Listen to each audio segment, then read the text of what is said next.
Notre-Dame du Sacré-Cœur, celui qui fut transpercé, le Père Émilien a été l'apôtre passionné du cœur de Jésus, proclamant dans tous les coins de la terre qu'il est vivant, annonçant son amour miséricordieux, exprimé d'une manière particulière par la prière pour les malades.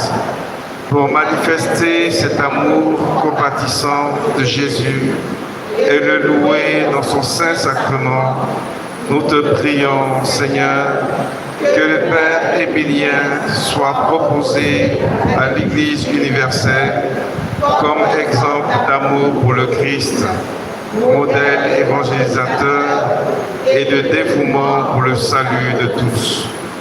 Donne-le-nous comme intercesseur devant toi et comme guide dans notre marche, afin que le cœur de Jésus soit aimé dans le monde entier.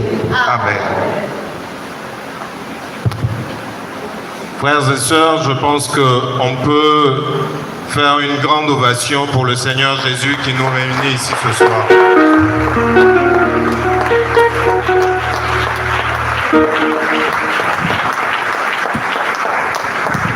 Je pense qu'on peut faire l'ovation également pour Alfredo, pour Reynaldo, pour Moïse.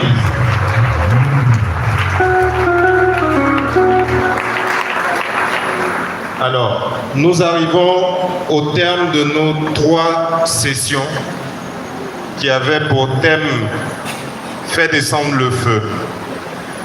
Vous avez vu que durant ces 3 jours, Alfredo et Reynaldo ont partagé avec nous des enseignements ponctués de témoignages pour nous démontrer comment, par la force de l'Esprit Saint, on pouvait transformer nos vies. Et c'est ce qui était souhaité pour les cadres et les travailleurs qu'on a souhaité rencontrer au cours de ces 3 jours. Le thème, c'était « Faire descendre le feu ». C'est l'Esprit de Dieu que nous avons appelé sur nous. Et les témoignages qui nous ont été donnés visaient à nous faire comprendre qu'avec l'Esprit de Dieu, rien n'est impossible. Alfredo l'a répété au cours de ces 3 jours. Quand la science dit non, Jésus dit oui.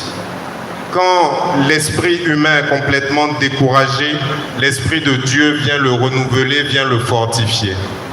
Alors, à partir des enseignements qu'on nous a donnés, je pense que chacun de nous doit avoir pour habitude maintenant, doit avoir pour coutume de réclamer de façon continue, de façon incessante, quelquefois de façon bruyante et vigoureuse, l'Esprit de Dieu, parce que c'est ce que Jésus nous a promis.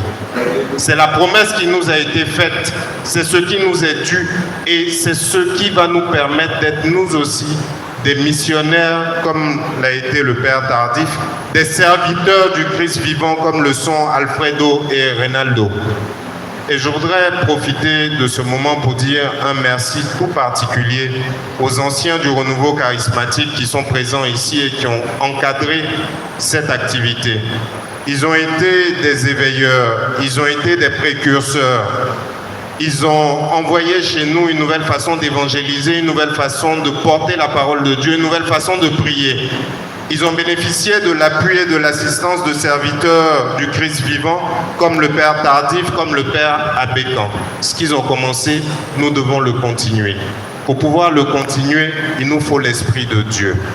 Et les représentants de la communauté des serviteurs du Christ vivant sont venus pour nous montrer que l'Esprit de Dieu est là.